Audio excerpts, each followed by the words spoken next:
Merci beaucoup Morgane. Donc, bonsoir tout le monde. On est parti pour 30-40 minutes pour parler de sujets, de données qu'on a traités chez Semprop, mon entreprise. Donc d'abord, merci Morgane pour l'invitation. Merci en effet à l'ensemble aussi des bénévoles qui nous permettent de nous rassembler et de vous présenter des sujets comme celui que vous présentez aujourd'hui. Alors, c'est parti. Hop, mauvais raccourci, let's go. Donc, Semprop, qu'est-ce que c'est d'abord? Donc, c'est une start-up créée en 2016 à Lille, incubée au départ à Eura Technologies. 4 ans après, quand on regarde un petit peu, on est présent dans 16 pays, on a 10 000 clients, on a levé plus de 10 millions d'euros sur les 4 dernières années. Et aujourd'hui, on est déjà 80 collaborateurs, donc on ressemble plus déjà à une bonne petite PME structurée avec un service marketing, de la finance, du support, customer success, une équipe de développeurs software, des data guys et aussi des concepteurs de logiciels, concepteurs hardware. Quand on regarde un petit peu sur la droite, une bonne data vise, il n'y a rien de tel pour essayer d'expliquer une croissance.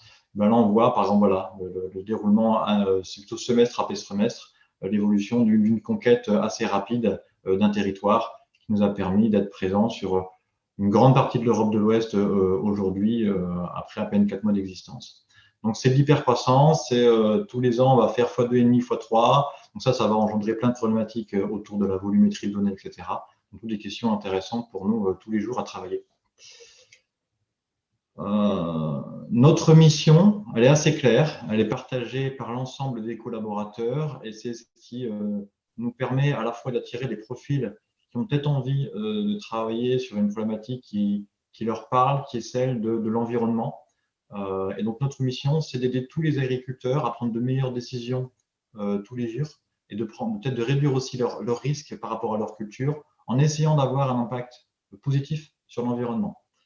Ça, c'est quelque chose que l'on répète à l'ensemble des collaborateurs sans arrêt. Et c'est aussi quelque chose qui permet d'identifier, d'avoir une identité aussi forte entre nous et de se rappeler que chaque matin, derrière l'application que l'on construit, derrière le produit que l'on développe, il y a des agriculteurs qui nous nourrissent et que typiquement, avec ces 10 000 clients, chacun va couvrir une certaine surface et donc indirectement, il va nourrir peut-être lui une centaine de personnes.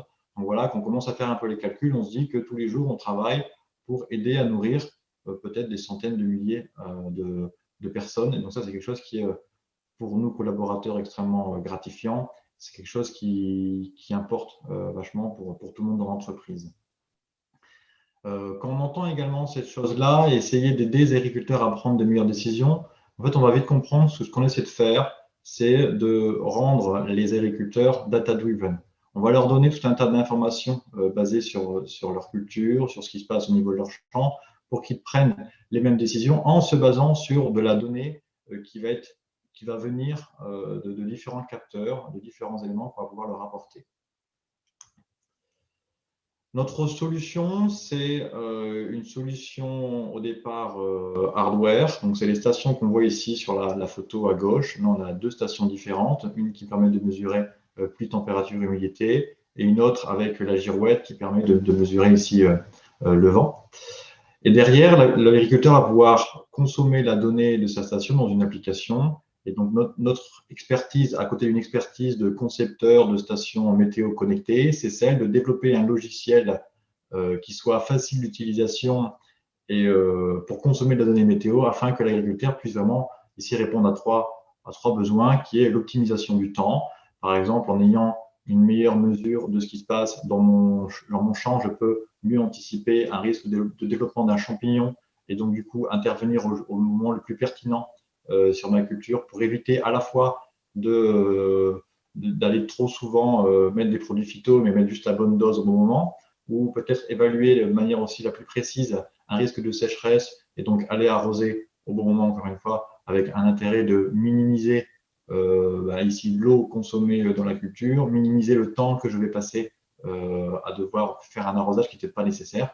Donc ça, c'est ce qu'on retrouve comme principaux intérêts en termes de clients par rapport à l'utilisation d'un service comme celui de Semprop. On a aussi pour l'agriculteur des enjeux autour de la traçabilité. Vous savez peut-être que par exemple, il n'est pas autorisé d'aller irriguer quand il y a un vent supérieur à un certain seuil au risque du coup que le produit aille plus loin et aille peut-être dans des maisons, etc. Donc il y a des enjeux de traçabilité là-dessus, même d'assurance. Par exemple, un agriculteur peut attester que grâce à sa station, il a bien eu une très forte sécheresse prolongée sur sa culture et donc demander une indemnisation, tout comme il peut prouver qu'il y a eu plusieurs jours de gel consécutifs qui ont fortement endommagé sa culture. Donc ça, c'est également des cas d'usage par rapport à l'installation d'une station et derrière la consommation de cette donnée dans une application. Donc cette expertise, elle est double chez Cellcrop. Il y a une expertise vraiment concepteur de matériel, hardware à destination du monde agricole pour mesurer tout un tas d'indicateurs météo. Donc on est là plutôt dans le monde de l'IoT. Et derrière, on a une expertise software dans comment est-ce qu'on propose une expérience de consommation de cette donnée qui soit la plus facile pour un agriculteur qui n'a pas forcément beaucoup de temps et qui veut avoir la bonne information au bon moment pour prendre les meilleures décisions. Concernant les stations, voilà un petit peu ce qu'on a en capacité nous de mesurer. Donc c'est plutôt toutes des mesures aériennes. Donc on va avoir la quantité de pluie mesurée au niveau de la parcelle. On peut avoir la température que l'on peut par exemple cumuler, c'est ce qui est présenté ici pour calculer des degrés jours. Et ces degrés jours permettent d'estimer un stade d'avancement de la culture. On peut également récupérer l'humidité ainsi que le vent.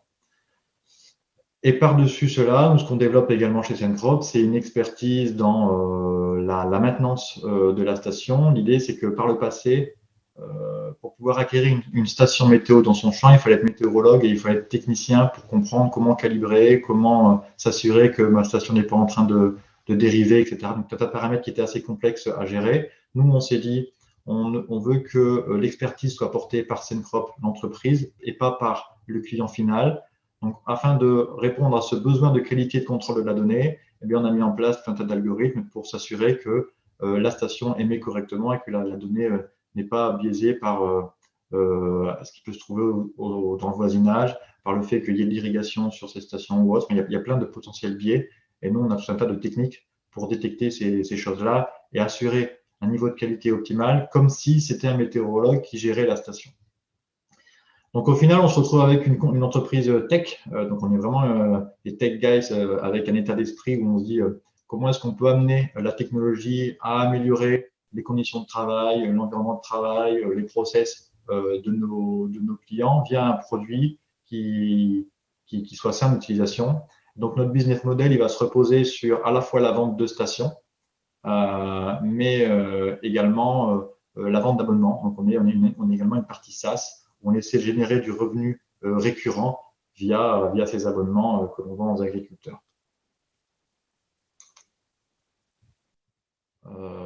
Il y a aussi une chose qu'il faut avoir en tête, c'est que certes, on vend des stations à des clients, donc on a dit il y a 10 000 points qui sont positionnés un petit peu, enfin 10 000 clients positionnés un peu partout en Europe. En termes de stations, on est plutôt aux alentours des 16-17 000. Ça va très vite, donc je n'ai pas forcément toujours le chiffre à jour, mais on est aux alentours des 16-17 000 aujourd'hui actives dans les champs. Mais l'idée, c'est pas d'avoir sa station rien que pour soi. C'est comme beaucoup de startups, on a un modèle un peu de plateforme. On va avoir plusieurs consommateurs ou plusieurs types d'utilisateurs ou plusieurs profils entre ceux qui ont leur propre station et qui est vraiment positionné dans leur champ et qui vont peut-être la partager à un réseau afin de profiter également des stations du voisinage. C'est ce que l'on voit ici. Hein. Aujourd'hui, on a un niveau de maillage qui est tellement dense dans certaines zones qu'il n'est pas pertinent pour un agriculteur par exemple, qui habiterait ici, d'acheter lui-même sa station, puisqu'il y en a une qui est très proche.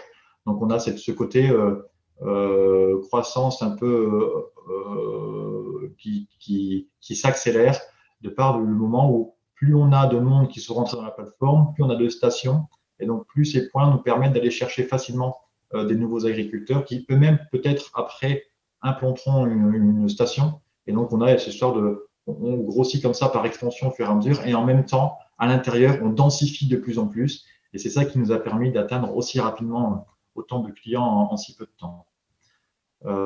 Et donc, ce business model-là, autour d'avoir ce côté plateforme, permet aussi de vachement travailler le côté viralité, référol. C'est également des des sujets que l'on traite de plus en plus et qui vont nous permettre d'accélérer encore plus par rapport à nos objectifs de être leader en termes de stations météo à destination des agriculteurs au niveau européen d'ici 1-2 ans.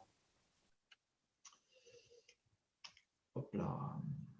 Donc ça, c'est l'introduction. C'est, je dirais, ce que je pourrais faire à n'importe quel nouvel arrivant dans l'entreprise pour lui expliquer. On est une start-up avec en très forte croissance, 80 collaborateurs structurés un peu comme une PME. On vend des stations, on a aussi des abonnements. Aujourd'hui, on a réussi à installer 16-17 000 stations dans les champs. On a un service qui tourne. On génère du revenu récurrent. Et pourquoi est-ce que, du coup, à un moment donné, voilà, qu'est-ce qu'on va faire en termes de data maintenant? C'est quoi la suite? Ça, c'est là, on a juste présenté les grandes lignes de l'entreprise, où est-ce qu'on veut aller. Et là, maintenant, je vais vous parler un petit peu en termes de data. Pourquoi est-ce qu'on a été recruté? Donc, pourquoi est-ce que j'ai été recruté il y a 2 ans chez Cencrop, alors que ce que je vais présenter, c'était déjà, entre guillemets, dans la tête des cofondateurs de dire, de toute façon, c'est ça qu'on veut faire. Cette plateforme de données, on va permettre à des gens de partager la donnée météo pour avoir une donnée de précision hyper locale afin de prendre des meilleures décisions tous les jours. Oui, ça, c'est la grande ligne qui nous donne une direction. Mais derrière, il y a plein de façons ensuite d'aller optimiser tout un tas de choses. Et donc, moi, j'ai été recruté en février 2019 pour imaginer comment est-ce qu'on peut essayer de valoriser au maximum la donnée de l'entreprise afin de soit aller chercher, de proposer de nouvelles offres aux agriculteurs via, est-ce que c'est via du machine learning, est-ce que c'est via n'importe quelle technique de data, et est-ce qu'on ne peut pas aussi aider un petit peu les collaborateurs dans ces enjeux de conquête accélérée? Est-ce qu'il n'y a pas à mettre de la data pour aller plus vite sur les marchés? Donc moi, en termes de background, c'est des fois les questions que je reçois quand on me dit qu'est-ce qu'il faut faire pour devenir Head of Data. Il n'y a pas vraiment de formation Head of Data, on arrive souvent après un certain nombre d'années. Moi, par contre, ce que j'ai derrière moi, c'est je suis spécialisé en IA au départ, j'ai un doctorat en IA dans la branche de la recherche opérationnelle. Ma spécialité, c'est vraiment la partie, étant donné un problème du réel, comment je peux le modéliser mathématiquement pour que derrière, la machine sache répondre aux problèmes que je vais lui poser. Donc, trouver la bonne façon de représenter l'information par rapport au sujet que j'ai à traiter.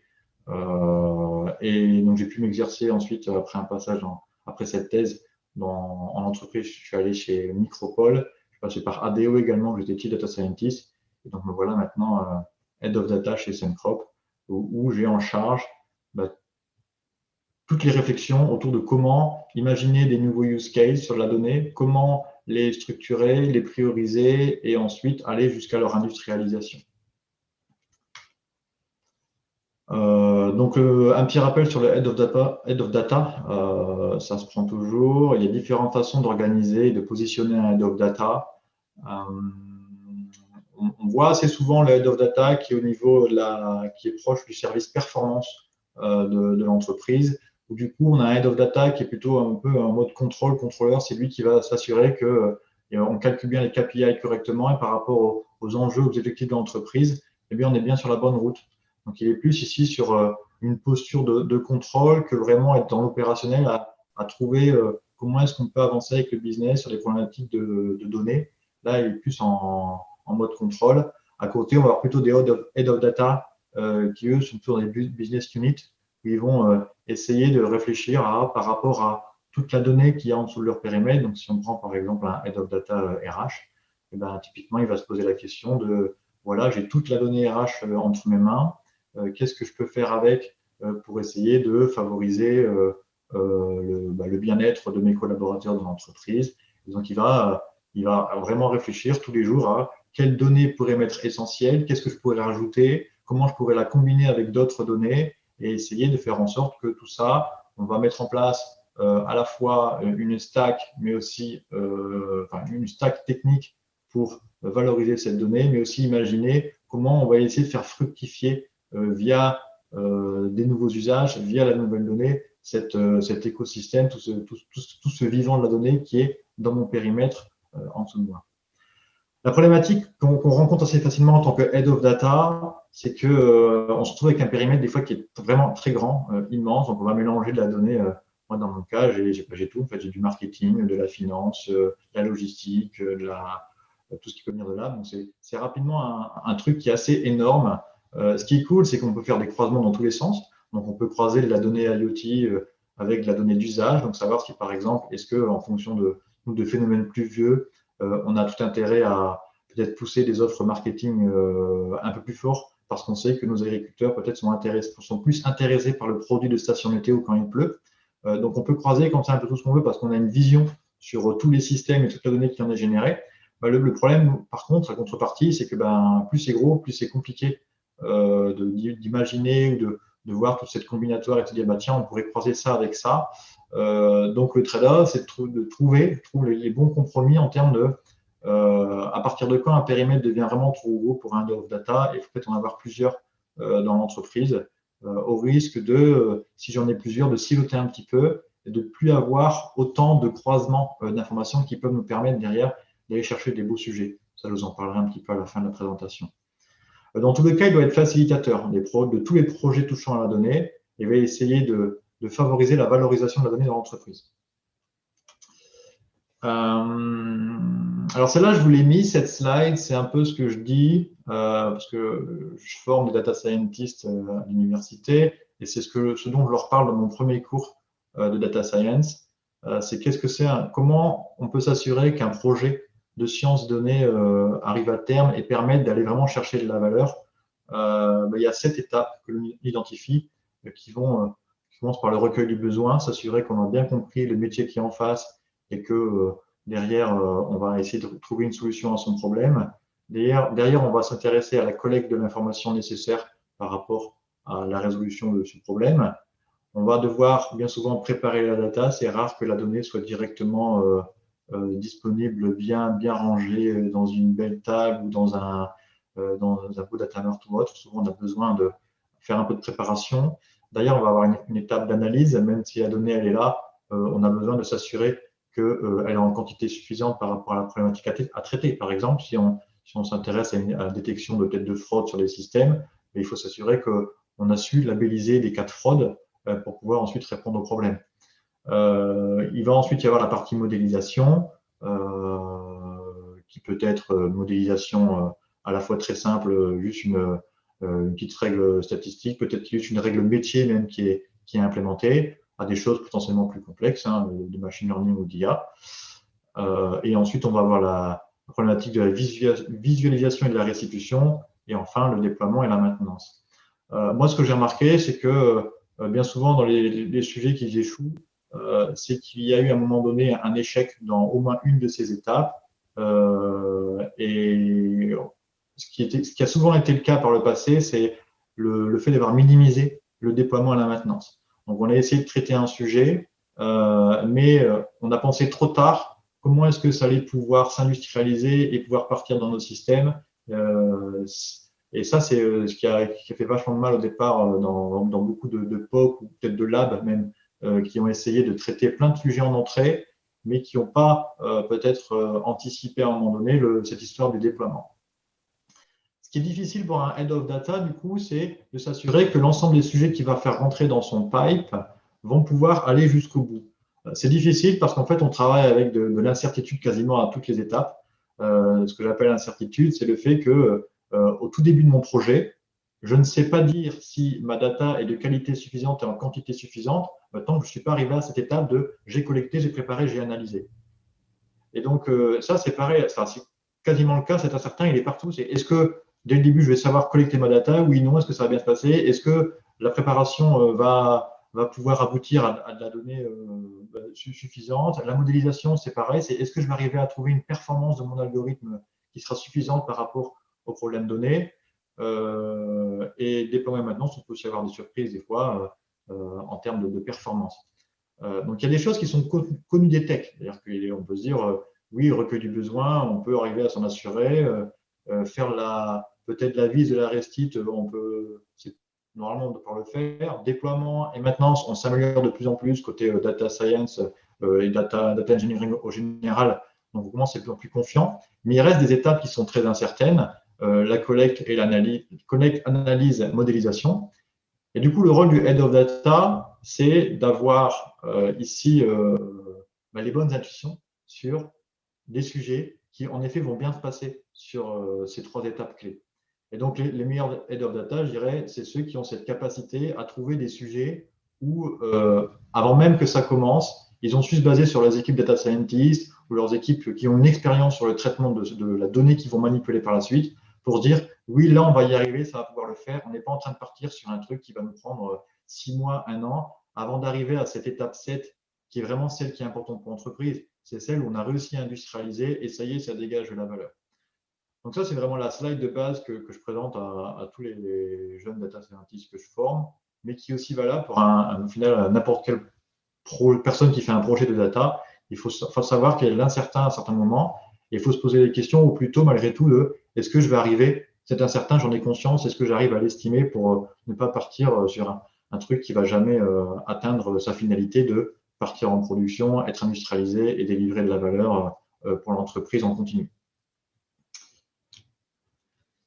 Donc moi, je suis arrivé chez Sencrop en septembre 2019. L'entreprise avait à peine 3 ans. Il a fallu faire un peu l'inventaire de où est-ce qu'on en était en termes de données dans l'entreprise. Savoir un petit peu les équipes, qu'est-ce que ça leur évoque quand je leur parlais de data, est-ce qu'elles avaient déjà plein d'idées de use case, est-ce qu'elles ou pas, et essayer de récupérer des un peu leurs premiers besoins. Donc, mettre un head of data au bout de 3 ans à peine dans une startup, on peut se dire que c'était un peu tôt, je ne sais pas s'il y a assez de données, c'était une des questions moi-même que je m'étais posée avant d'arriver chez Sencrop.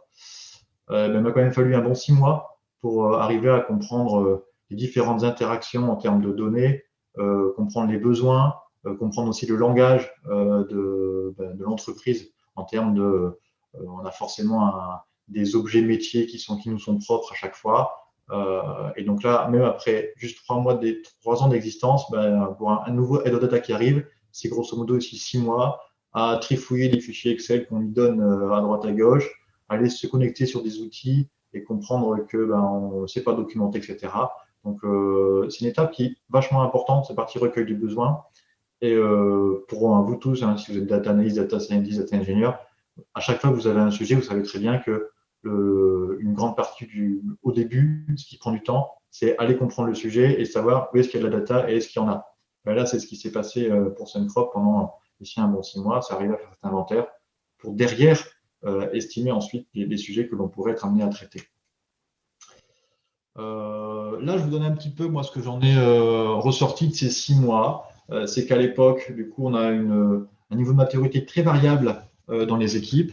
Je dirais une équipe produit, donc celle qui est en charge de définir quelles sont les prochaines features à développer pour Sencrop, qui était plutôt à la pointe, je dirais, eux, sur déjà ils ont mis en place le tracking dans l'application pour suivre que faisaient les utilisateurs et donc détecter potentiellement qu'est-ce qui marche, qu'est-ce qui ne marche pas en termes du X ou du Y, avec des équipes par contre où c'était beaucoup plus difficile de suivre les ventes. J'ai souvenir que typiquement, les commerciaux, quand je suis arrivé, ils comptaient encore le nombre de stations vendues par mois en imprimant des papiers. Donc voilà, ça vous donne un peu l'étendue du travail qu'il pouvait y avoir à faire.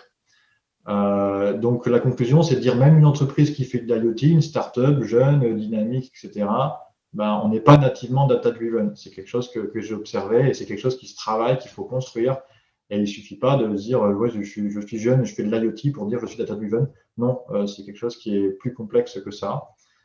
Une particularité peut-être, je ne sais pas, mais en tout cas, c'est que nous, chez Sencrop, on a énormément d'outils SaaS qui sont utilisés et chaque équipe ou chaque, on va dire, manager était responsable de choisir ses propres outils pour gérer son périmètre.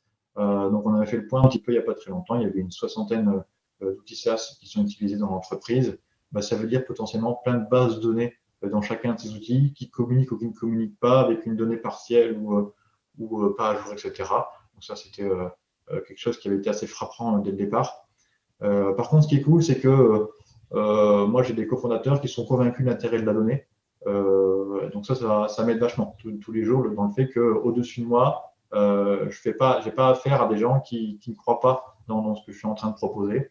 Et si un jour vous travaillez avec des gens qui au-dessus de vous ne croient pas en la donnée, ça va être compliqué. Il va falloir essayer de leur prouver que ça a du sens, mais vous allez batailler plus longtemps que si vous avez directement des personnes qui y croient. Côté les questions que vous pouvez récupérer en termes de recueil de besoins, c'est des questions hyper précises, du genre est-ce que tu peux me calculer le nombre de personnes qui ont fait ça par rapport à ceux qui ont fait ce truc-là. Donc c'était vraiment des peines qu'ils avaient très maintenant tout de suite j'ai besoin de ça, comment on peut le calculer. Et ils n'arrivaient pas trop à se projeter sur des choses beaucoup plus lointaines. Et du coup, en termes de réalisation pour l'équipe data, c'était beaucoup de si on faisait ce qu'ils nous demandaient, on faisait que des exports one shot avec des analyses ad hoc. Et ça, c'était pas terrible. Ils n'avaient pas compris que l'intérêt pour nous, c'est pas de répondre à chaque besoin qui vient l'un après l'autre, mais plutôt de développer quelque chose d'un peu plus puissant qui leur permette d'avoir accès à la donnée plus facilement. Donc, pour y parvenir, moi, j'ai eu en charge la création d'une équipe que voici. Et ce que j'ai fait rapidement pour cette équipe, c'est les aligner sur un objectif. Parce que moi, j'avoue que je drive beaucoup ici l'humain par un objectif partagé commun et qu'on peut se répéter, sur lequel on peut se sentir en confiance, même si l'entreprise a déjà un objectif qui est ici d'aider les agriculteurs. Nous, dans tout ce qui est data guys, je leur dis, nous, notre enjeu, les gars, parce que j'ai pas de fille, je suis désolé. Nous, les gars, ce qu'on va faire, c'est essayer d'améliorer le produit Cencrop, créer de nouvelles offres ou d'aider les collaborateurs grâce à la donnée. Donc, tous les jours dans votre mission, posez-vous la question, est-ce que là, vous êtes en train d'aider les collaborateurs? Est-ce que vous créez une nouvelle offre ou est-ce que vous améliorez le produit? Moi, ça m'aide vachement pour les objectiver aussi, pour se rendre compte si on va dans le bon sens avec les sujets que l'on traite en ce moment. Juste pour vous donner aussi quelques chiffres en termes de les proportions qui peuvent être intéressantes d'avoir pour essayer de traiter des sujets de data. Moi, quand je suis arrivé en février, on était 25 collaborateurs. J'ai rapidement eu Grégoire avec moi. Donc, on était 25 avec 2 data pour essayer de répondre à toutes les problématiques. Clairement, c'était un peu compliqué, on ne s'en sortait pas. Il a fallu leur dire, pour l'instant, on ne traite pas tous vos sujets, on essaie de mettre une base avant de répondre à tous vos problèmes. Ensuite, j'ai choisi de recruter Rémi, plutôt business analyst, qui lui Rémi s'est plus penché sur des questions de BI, alors que Grégoire était plus sur des questions de ce fond, sur structuration de la donnée en termes de data engineering, ou aller chercher peut-être des premières valorisations ou contrôle de qualité des stations, plus sur son background de data science. Et ensuite, plus tard, donc cette année, en début d'année, on a eu Paul et David qui nous ont rejoints, plus sur Paul data scientist, data engineer, et David data scientist. Dans mes recrutements, il y a une chose qui est importante, c'est que je refuse quasiment de manière assez catégorique tout data scientist qui n'est pas intéressé par un minimum de data engineering. Parce que par le passé, ce que j'en ai compris, c'est que si un data scientist n'a pas un minimum de culture sur le data engineering, le risque c'est qu'il développe des modèles qui soient pas du tout qui ne pourront pas partir en production derrière, qui ne vont pas arriver à déployer. Et de la même manière, nous, l'ensemble de ce que l'on produit, même si c'est de la data, c'est, on va dire, on essaie de respecter des façons de coder qui vont être proches un peu des techs. Et donc, on va passer par des systèmes de review, de pair programming, ce genre de choses. Je trouve que des data scientists qui ont en même temps une appétence pour le data engineering, ça nous aide vachement à avoir plus un caractère, on va dire, full stack des data guys qui nous permet, quand on n'est pas encore très nombreux, d'aller beaucoup plus vite sur tout un tas de sujets où on ne cherche pas à atteindre le 100% de performance, mais faire du 20-80. Enfin, clairement, c'est ce qu'on a fait là sur 2 ans, c'est on fait du 20-80 sur l'ensemble de nos sujets et ça marche hyper bien et ça a un impact sur l'ensemble de l'entreprise. Hop là. Ensuite, donc grosso modo, ce dont je voulais vous parler aujourd'hui, c'est cette histoire-là, c'est comment je mets en place à un moment donné une structuration par rapport à la façon de traiter mes sujets pour arriver à favoriser, on va dire, l'envoi de données ou le partage de données dans l'entreprise. Mais au-delà de juste envoyer de la donnée sans la valoriser, ce qu'on essaie de faire, c'est que on va essayer d'augmenter la donnée en termes d'information ou d'intelligence à chaque fois qu'elle va transiter d'un système à un autre. Donc, pour les plus tech d'entre vous, voici un peu la stack que l'on a chez Cencrop. Donc, c'est notre CTO qui l'a imaginé. Et après, nous, côté data, on vient juste s'appuyer dessus pour faire tout ce qu'on a à en faire. Je vous ai remis à gauche les différentes étapes. Ce qui a été hyper important pour nous, c'est l'arrivée d'Airflow. Airflow, c'est on va dire un ETL programmé en Python, contrairement à beaucoup d'autres où ça se passe à la souris. Ici, avec Airflow, on va pouvoir profiter de toute la flexibilité ou la généricité d'un langage de programmation comme Python pour pouvoir à la fois écrire du code qui va pouvoir faciliter derrière l'intégration d'autres sources. Enfin, ça nous offre, moi, je trouve, une facilité à la fois de conception parce que, et aussi de review grâce au fait que tout ça soit fait dans un langage de programmation et pas via interface graphique. Et ça nous permet aussi de gérer peut-être plus facilement tout ce qui est migration parce que tout se passe par du code. Et donc, on passe par GitHub, ça déploie de manière automatique, etc. Et c'est clairement beaucoup plus facile pour nous. Data Warehouse en PostgreSQL, une technologie qui est bien connue, qui marche. Et même si on ingère la donnée IoT dedans, bah, ça tient la route, ça tient la charge et on est hyper content, on peut tout croiser assez facilement. Le Python, donc dans l'équipe, on fait tous du Python pour pouvoir à la fois faire nos jobs Airflow, faire des analyses, faire de la modélisation ou autre.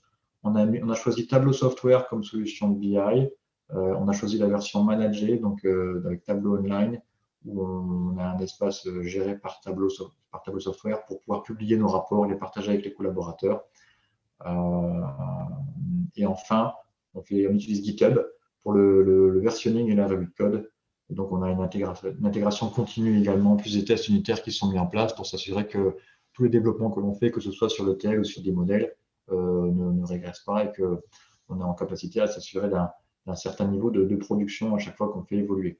Typiquement, on a environ 1 à 2 mises en production sur le Data Warehouse par semaine. Donc, pour nous, là, avec l'intégration continue avec GitHub et Airflow, c'est assez facile de faire évoluer sans cesse notre Data Warehouse et de répondre assez rapidement, avoir de l'agilité par rapport aux différentes demandes métiers. Donc, ça se peut qu'on nous demande un truc le lundi et que ça parte en prod et que ça a été testé et recetté dans la semaine. Si c'est une bonne idée qui marche bien, ça peut aller très vite. Et ça, c'est la force de cet environnement-là, c'est qu'on a réussi à consolider quelque chose qui soit robuste et qui nous permette d'aller assez vite dans nos déploiements. Ce qu'il faut comprendre de l'augmentation de données, c'est que 1 plus 1, ça ne fait pas 2. Ça, c'est vraiment pour essayer de vous choquer un petit peu. Hein. Mais que quand vous rapprochez deux systèmes distincts, c'est-à-dire que quand vous avez une source de données, une deuxième à côté, et que vous commencez à les travailler entre elles pour essayer d'en sortir peut-être des nouvelles informations, peut-être une corrélation, peut-être quelque chose, il peut passer énormément de choses en termes de rapprochement, vous allez obtenir une information qui est augmentée.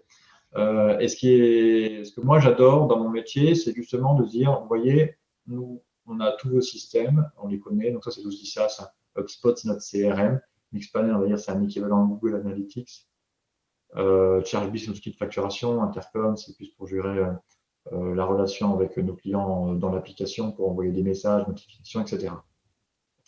Nous, un des gros travaux qu'on a eu à faire, c'est arriver à aligner la donnée de tous ces systèmes, donc faire en sorte qu'un client dans l'outil de facturation, on sache le rapprocher d'un prospect, d'un ancien prospect du CRM, qu'on sache maintenant dire dans le CRM, c'est un client, et le rapprocher aussi à des événements générés dans l'application. Ça, c'est un chantier qui est bien connu de tous ceux qui ont monté des data warehouse, c'est de savoir j'ai de la donnée qui vient de différents systèmes, comment est-ce que je peux trouver des ID communs, en sachant qu'à l'époque, on n'avait pas de clé, on va dire, unique d'identifiant CNCROP. Il a fallu travailler tout ce sujet de consolider et rapprocher des systèmes qui ne communiquaient pas du tout. Le rôle du Head of Data là-dessus, c'est de savoir, je pense que si vous avez déjà monté les data warehouse, vous vous dites, le problème, c'est qu'il y a trop de données à charger, qu'est-ce que je mets en premier, qu'est-ce que je peux charger, comment est-ce que j'y vais, est-ce que je dois faire tout HubSpot, puis tout Mixpanel, tout Chargebee, comment j'y vais. Là, c'est le rôle du Head of Data, d'arriver à prioriser en fonction des incertains, encore une fois, parce que c'est ce que je vous expliquais, mais il faut trouver les incertains qu'on arrive le mieux à l'estimer. Et là, la difficulté, c'est, on a grosso modo, est-ce que si je prends de la donnée de facturation, derrière, le métier, il est prêt à avancer sur de l'analyse, sur peut-être de la segmentation ou autre. Donc, est-ce que je commence par eux ou est-ce que moi, je commence par une équipe qui est peut-être plus mature ou est-ce que je commence par quelqu'un qui où on sait qu'il sera très promoteur de la donnée. Donc, je trouve une équipe, par exemple, on a choisi l'équipe qualité, qualité hardware. On s'est dit, bah, eux, on pense qu'ils ont des grosses souffrances côté data et côté maintenance préventive du parc. Ben, on va commencer par eux. Et donc, on a le quick win qu'on a eu, c'est-à-dire, ben, on va commencer sur une équipe qui est fortement en souffrance aujourd'hui et on a priorisé l'intégration de données en se disant, on veut répondre à leurs problématiques et derrière, eux, ils nous font de la pub. Aujourd'hui, typiquement, cette équipe-là, c'est ceux qui sont les plus à nous produire un rapport mensuel partagé à l'ensemble des collaborateurs sur le contrôle de la qualité des stations. Donc, ce qui est bien, c'est que ça permet aussi de rassurer tout le monde sur voilà, on contrôle en sortie d'usine, voilà, on contrôle dans les champs après X mois. Et donc, ça, c'est aussi c'est super cool. Ça offre de la visibilité à ce qui a été fait par l'équipe data en collaboration avec une autre équipe.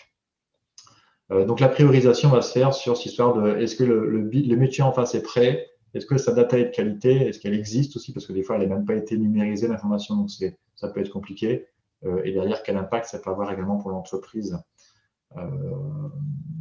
Fonctionnement classique, hein, juste pour l'intégration, on a staging area, ça pourrait faire l'objet d'un meet-up dédié hein, sur comment on peut travailler avec un data warehouse. Nous, on a staging area et d'ailleurs, on a des jobs d'alignement de normalisation et tout ce qui a été fait en première année, c'est justement trouver ces petites flèches qui nous permettent de rapprocher les différents systèmes.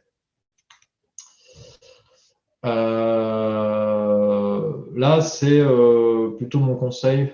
C'est bien de faire un data warehouse. Et si on prend que d'un point de vue tech, on dit c'est bien, c'est super, j'ai un super data warehouse pour les data scientists, data analysts, c'est génial. Ils ont tout à un seul endroit, ils peuvent tout faire dedans, ils peuvent faire tous les analyses, tous les algos. Enfin, c'est le bonheur. Oui, c'est le bonheur de data analyst et data scientist, mais en fait, c'est pas encore idéal pour le métier. Ce qui va être important pour le métier, c'est que ce data warehouse, c'est pas juste un trou, un puits où on vient mettre de la donnée dedans et elle est bien belle, etc. Mais on n'ose pas y toucher, on n'ose pas peut-être derrière la renvoyer dans des systèmes. Et ben, si votre data warehouse il ne sert qu'à agréger de la donnée, mais si derrière ça ne repart pas, si l'information ne retourne pas au client ou au collaborateur, et ben, vous avez tout perdu, vous n'avez rien gagné, c'est comme vous voulez, et vous n'avez pas réussi à créer de valeur suffisante. Et votre data warehouse, au final, pour l'entreprise, ben, il ne sert pas à grand-chose, si c'est né à faire des analyses que vous allez vous ensuite retransmettre. Donc, vous allez toujours faire goulot d'étranglement parce que ça va être vos data guys qui vont devoir produire, faire le dernier bout de chemin pour aller amener les insights au métier. Et donc, ce qui va être important, c'est ensuite de trouver la bonne forme, la bonne façon, le bon bout de chemin qui va bien pour aller du data warehouse à l'action concrète opérationnelle chez le métier.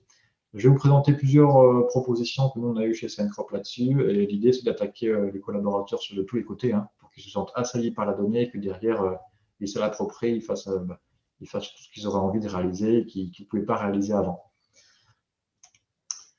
Un premier élément, c'est cette fameuse culture du data-driven. Donc, de toute façon, si vous avez en face des gens qui ne s'intéressent pas à la data, bah, vous avez beau leur donner toute la data du monde, s'ils s'y intéressent pas, s'ils n'ont pas envie de l'utiliser dans leur métier tous les jours, ça ne fera pas grand-chose.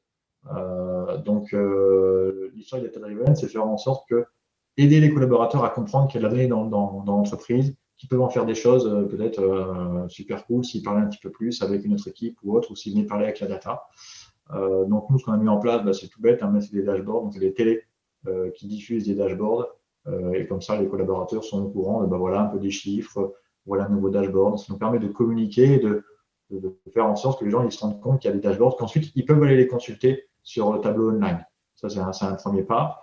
Ensuite, ce qu'on a mis en place, c'est un rituel ici qui est, bon, c'est toutes les 2 semaines, on a réduit un tout petit peu, où on demande aux collaborateurs de nous poser des questions, ce qu'ils veulent, sur la data, enfin une question, et dont ils pensent que la donnée pourrait peut-être les aider.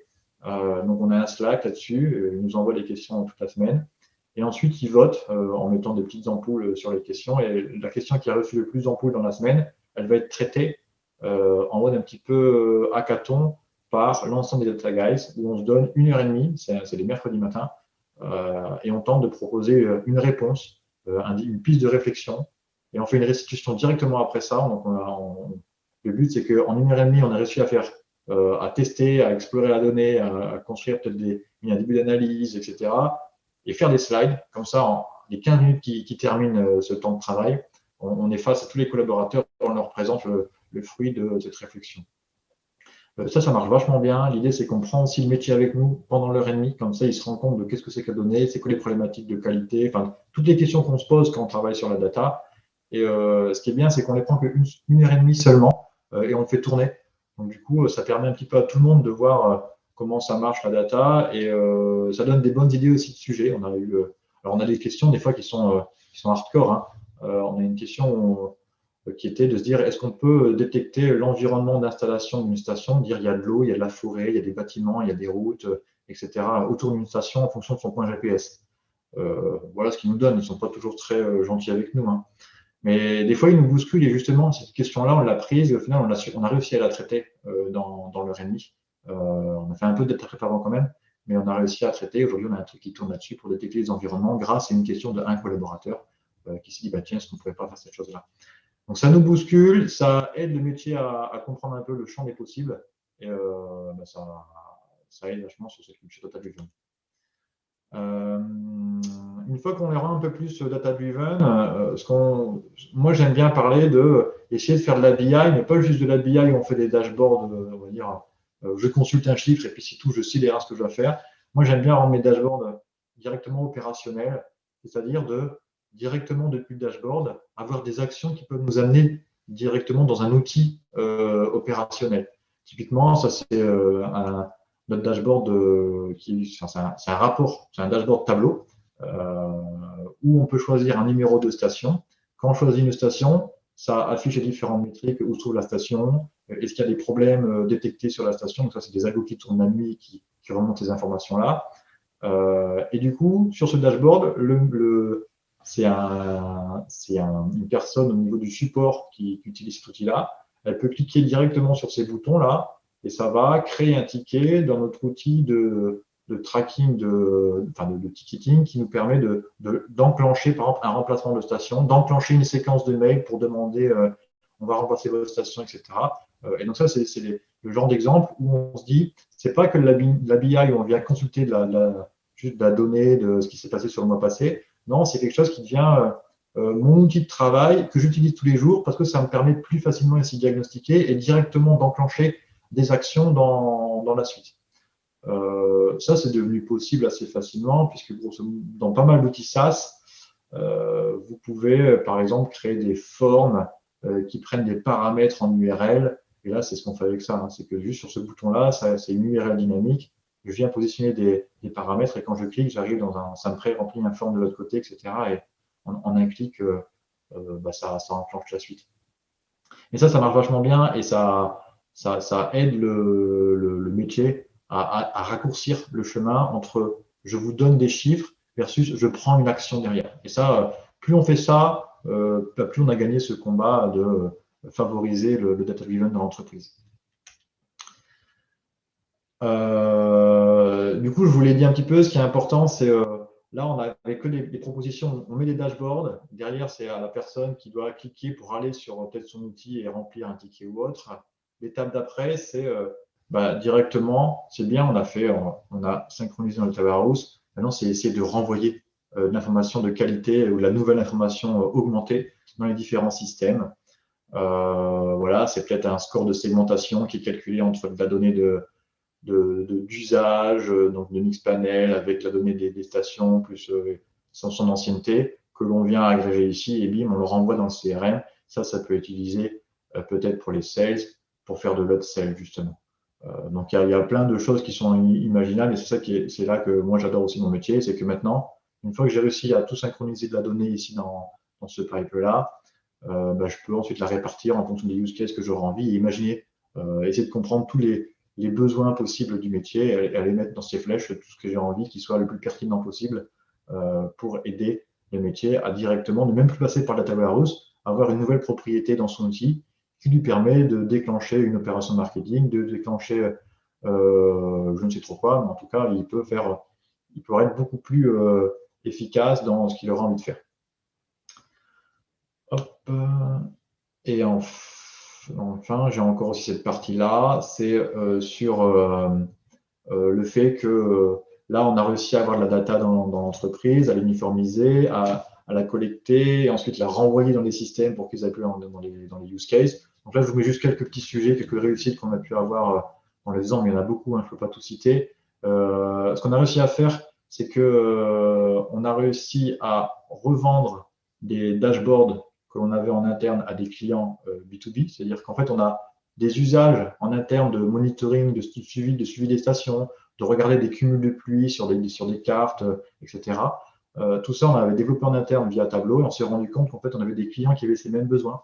Donc, au final, on a réussi à vendre des dashboards qu'on avait développés pour nous à nos clients et ce coût, cette monétisation qu'on a réussi à faire, par exemple, elle couvre largement aujourd'hui nos licences Tableau. Donc, pour moi, c'est une opération blanche, c'est super. Mes licences Tableau ne coûtent plus rien. C'est la valeur qu'on a réussi, ou l'intelligence qu'on a réussi à ajouter via l'augmentation de la donnée dans notre système, on a réussi à la proposer dans un service dont nous, forcément, on doit payer le coût et au final, on le propose à des gens qui vont nous payer cette infrastructure et payer tous les traitements qu'on peut faire de notre côté. Donc ça, c'est une belle victoire en termes de monétisation. Un sujet qui est ici plus à la croisée de comment est-ce qu'on peut essayer de tirer parti de la donnée qui vient de différents systèmes. On a mis en place des campagnes de publicité ciblées sur Facebook qui se basent sur la détection de phénomènes météorologiques pluvieux observés sur nos stations. C'est-à-dire que nous, on sait que nos clients sont beaucoup plus appétents à notre produit quand il vient de pleuvoir.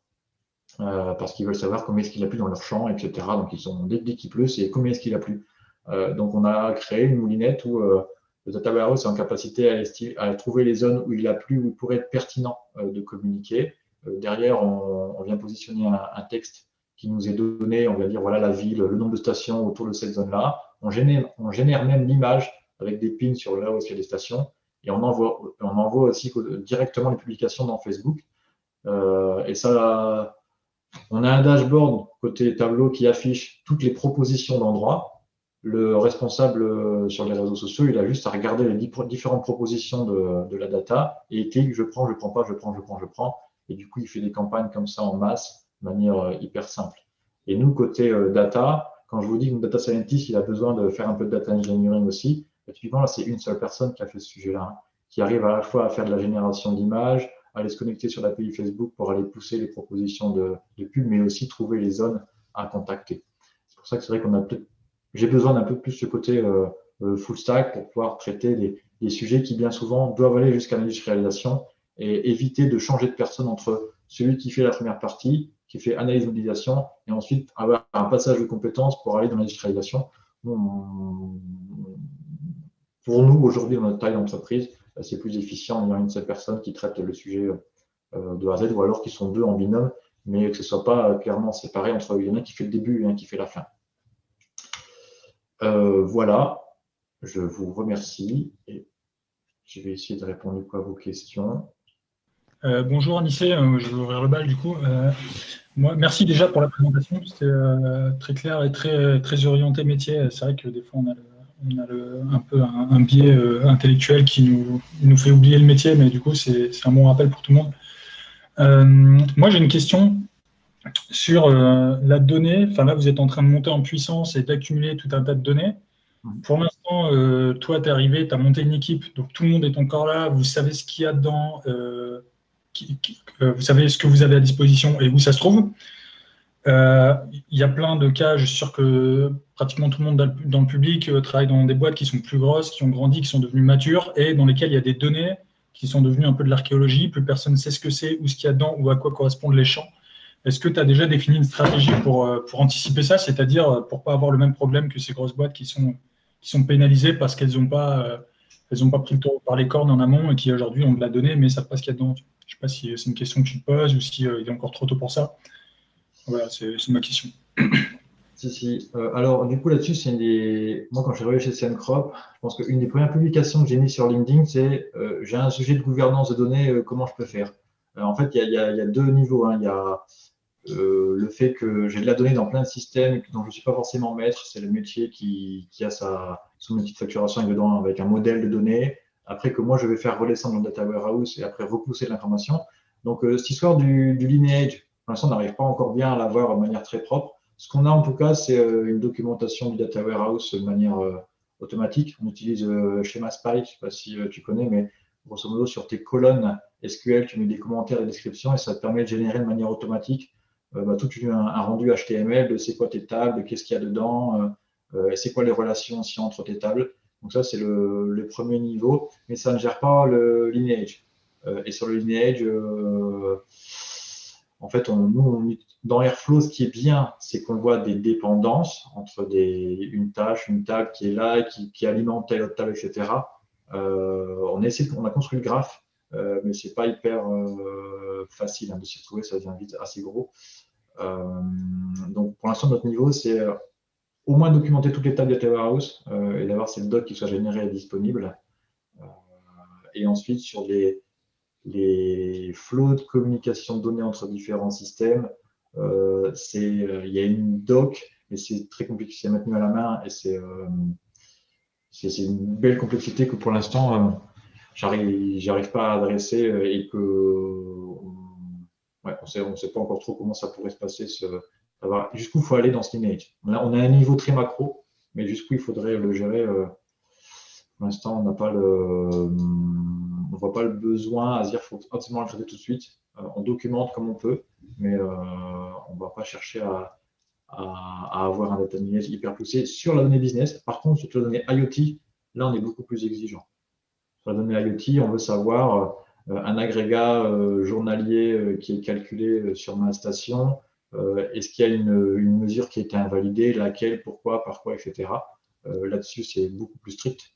Par contre, sur la partie plus business, là, on a moins d'enjeux pour l'instant.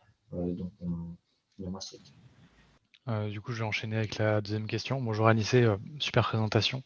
Pour répondre à la question de Benjamin et à ce à quoi tu réfléchissais, Anissé, il y a des nouveaux outils qui commencent à émerger, notamment DBT et Dataform. Je ne sais pas si tu es familier avec eux. Non. En fait, c'est des outils qui vont te permettre de faire en sorte que ta modélisation soit en SQL référencée quelque part dans un source repository. Et en plus de ça, ça va te permettre de faire tout ton lineage.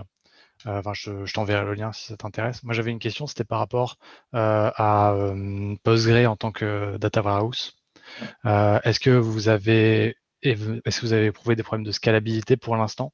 Est-ce que c'est un bottleneck pour vous? Est-ce que ça remplit bien sa mission pour l'instant? Pour l'instant, ça remplit bien les fonctions. Alors, à voir quand est-ce que ça va nous poser souci. Là, on est en train. Alors, je ne vais pas parler du tout de la partie IoT. On n'est pas sur. Pour l'instant, on est sur Elasticsearch, sur la partie données IoT. Par contre, quand on récupère les agrégats journaliers ou horaires, ça rentre bien dans le PostgreSQL. Quand on commence à prendre la donnée brute, là, c'est sûr que c'est un peu plus compliqué. Donc, pour nos usages très business, ça marche. Je ne vois pas pour l'instant de limites tout de suite là. À devoir migrer d'ici 2-3 ans. Alors c'est compliqué parce que nous, c'est vrai que notre horizon, c'est en startup, on va dire 6 mois, c'est de la vie ou la mort. Notre infrastructure, il faut qu'elle tienne d'ici 2-3 ans, mais je ne peux pas me projeter. Si on fait x2, x2,5, x3 tous les ans, c'est clair que peut-être dans 4-5 ans, même pas 3-4 ans, on va peut-être changer. Là, je suis sereinement sur 1-2 ans. Et s'il faudra migrer, je pense qu'on le ressentira dans 1 an et demi, quelque chose comme ça. Mais là, je suis assez serein par rapport au volume que je vois et comment ça répond aujourd'hui. On n'a pas encore du tout poussé Postgre au maximum. Donc ça, je vais plutôt te faire rassurer là-dessus. Ok. Et le Airflow, il est managé par votre équipe IT?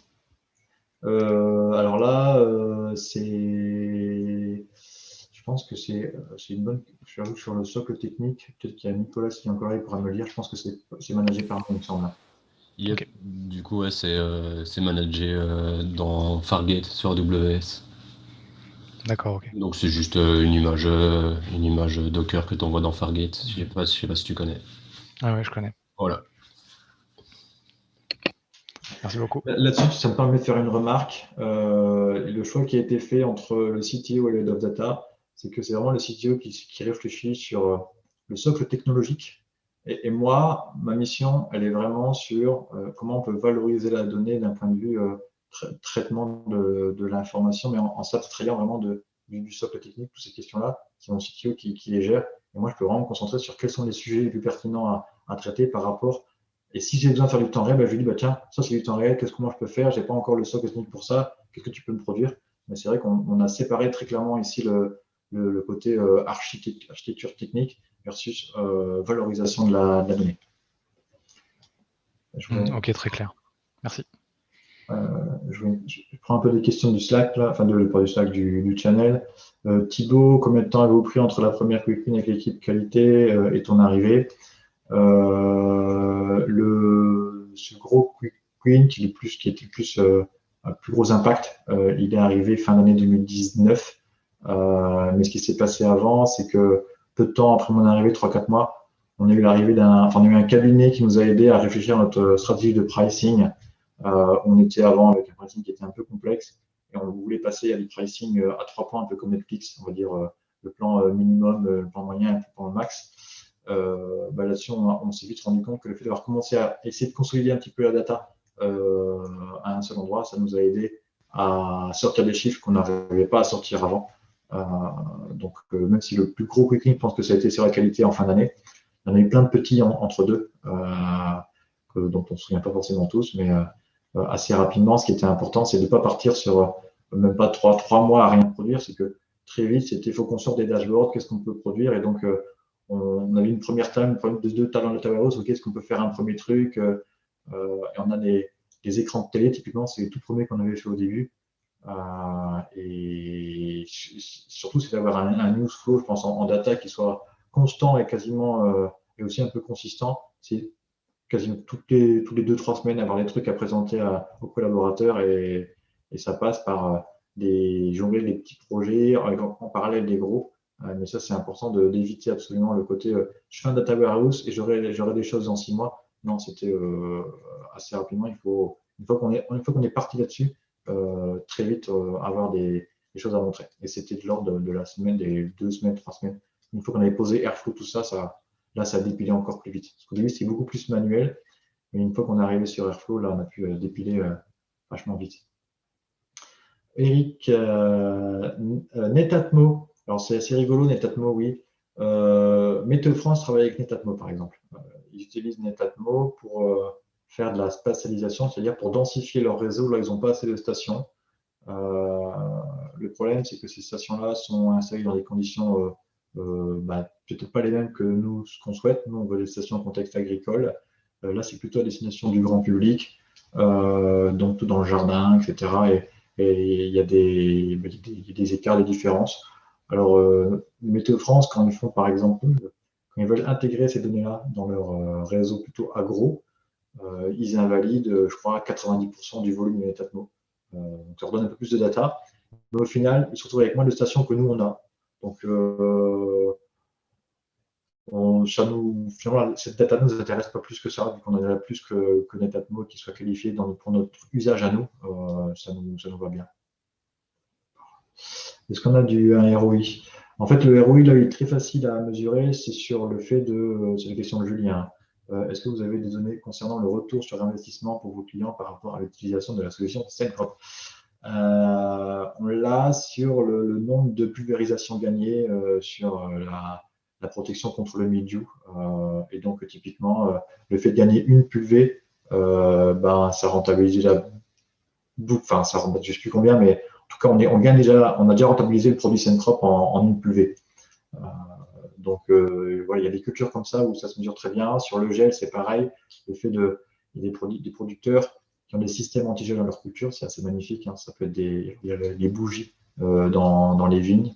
Il y a le fait de pulvériser juste avant qu'il gèle, ça va créer une petite protection, une petite goutte de givré autour du bourgeon qui va le protéger justement du givre qui va arriver après.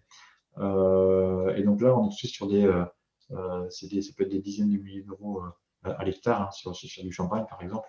Donc là, c'est pareil, le fait d'avoir un système qui me prévient en temps réel de la gelée ou qui l'anticipe, ça va très vite. C'est variable quand même des cultures, c'est pas toujours facile à estimer. En tout cas, ils arrêtent d'utiliser un calepin pour noter tous les heures ou tous les jours ce qui s'est passé dans le champ. Et ça leur permet d'avoir une traçabilité qui n'est pas si cher que ça, hein, comme data. En termes de prix, grosso modo, ça va être quelques centaines d'euros pour une station. Et en termes d'abonnement, premier abonnement, il est à 80 euros par an. Ensuite, il y en a à 150 et ensuite un peu plus de 200 le plus gros. Donc, on n'est pas non plus sur des… Par rapport aux investissements comme on va dire des tracteurs ou autres, c'est pas les mêmes montants et c'est peut-être ça aussi qui fait qu'on arrive plus facilement à vendre ce produit à des agriculteurs qui sont habitués à avoir des produits beaucoup plus chers, même si des fois ils demandent quand même à avoir les frais de port ou fer ou autre. Hein. Est-ce qu'on arrive à répondre à tous les besoins métiers? Sinon, comment est-ce que vous arrivez à garder les métiers mobilisés et convaincus par la data? Ouais, c'est une bonne question ça. Ils comprennent qu'on ne peut pas le faire tout de suite. C'est la chance que j'ai là-dessus. Je leur dis, hélas, on n'est pas assez nombreux, mais vu qu'on est un peu sous le rush, ils se disent, oui, on ne peut pas le faire maintenant. Donc, il y a d'autres sujets qui sont en priorité. Et il n'y a pas de frustration aujourd'hui qui est créée à cause d'un non qu'on leur dirait. Et ils restent convaincus qu'on va venir les aider quand on pourra. On ne les déçoit pas jusqu'à présent, donc ils acceptent que c'est juste retardé, ou alors il y a souvent, moi, je mets un peu le poisson en disant que leur problème est peut-être faut qu'il réfléchisse encore un petit peu, qu'il essaie de qualifier, qu'il essaie d'aller plus loin dans sa réflexion, qu'il fasse. J'essaie de le faire tester des trucs par lui-même un peu tout seul. Et comme ça, quand il revient, j'aurai peut-être un peu plus de temps et il sera prêt à venir bosser sur le sujet. Enfin, nous, on sera prêt pour bosser pour lui. Mais ils ne se rendent pas vraiment compte que c'est un. Non, je tente je vais préparer. J'ai récupéré le besoin, donc je sais qu'à un moment donné, il faudra le traiter. Et ce qui se passe bien souvent, c'est que je vais trouver une combinaison peut-être de deux sujets qui vont peut-être se couvrir ou avoir un peu d'overlap. Et donc, je pourrais les combiner à ce moment-là. Ce que j'évite absolument, c'est de répondre toujours à la volée. Ils savent que déjà, c'est pas pour tout de suite. Donc, il y aura un petit peu de temps. Et derrière, je m'arrange pour arriver à prioriser les sujets pour que ça minimise si je peux les combiner, voilà, je gagne du temps. Là, c'est plus de la chefferie de projet, mais c'est important de faire ça. Ok, des merci. Ok. Je vois plus de questions dans le channel. Si quelqu'un j'avais une question.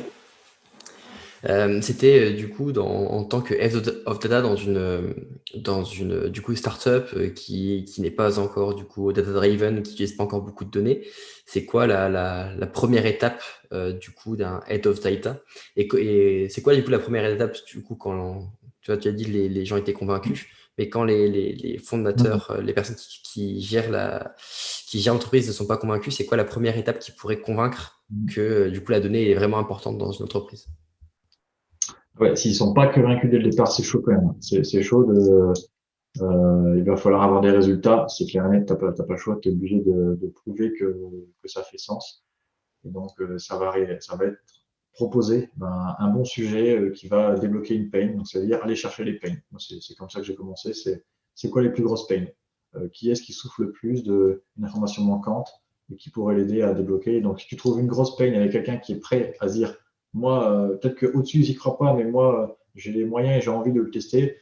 S'il faut, je vais appeler 100 gars au téléphone ou 200, etc. Et puis j'irai voir si ça marche, ce score ou ce truc-là. Voilà, c'est trouver un endroit où ils ont mal pour l'instant et trouver quelqu'un qui est prêt à être un business partner. Et si on a ça, ça va nous aider derrière à construire la suite. Mais toujours construire une base qui va être réutilisable. Pas se dire, je traite juste un sujet et c'est du one shot. D'ailleurs, je peux pas construire la suite dessus. C'est aussi de se dire, ce sujet-là, il faut que je puisse en faire une fondation pour quelque chose d'autre et pouvoir engranger de la formation, de la connaissance qui va permettre d'aller chercher le sujet d'après. Et donc, savoir assez rapidement, ça va être quoi le deuxième sujet ou le troisième sujet, et toujours avoir un temps d'avance pour ensuite favoriser les chemins qui se croisent en fait. Moi, j'évite au maximum de partir sur un sujet, puis ensuite un deuxième là-bas.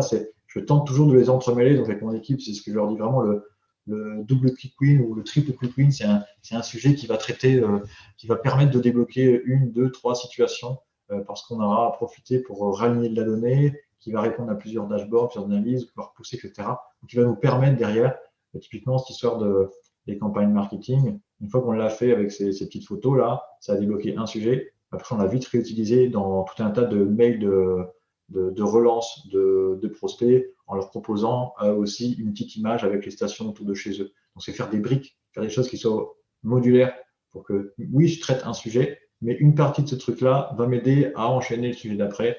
Et ça, enfin, moi, en faisant comme ça déroule et ça va très vite sur l'enchaînement de sujets qui apportent de la valeur. Dans ce cas-là, du coup, je te remercie beaucoup, Anissé, pour cette présentation du coup, qui était claire et qui était vraiment très, très intéressante sur toutes du coup, les personnes au niveau métier, comment faire en sorte de valoriser la data au sein de son entreprise. Je pense qu'il y a plein d'idées pour tout le monde. Et puis même au niveau de la présentation de la stack, technique que tu utilises, c'est vraiment du coup intéressant de savoir qu'est-ce qui est utilisé par d'autres entreprises pour manager, stocker et exploiter la donnée. Donc, merci beaucoup. Et merci beaucoup aussi à toutes les personnes qui sont venues et qui ont du coup assisté à la présentation. C'est aussi grâce à vous tous et c'est aussi pour vous tous qu'on crée ce type d'événement. Du coup, n'hésitez pas à nous suivre via Meetup et à vous abonner à la chaîne YouTube pour retrouver cette présentation sous forme YouTube.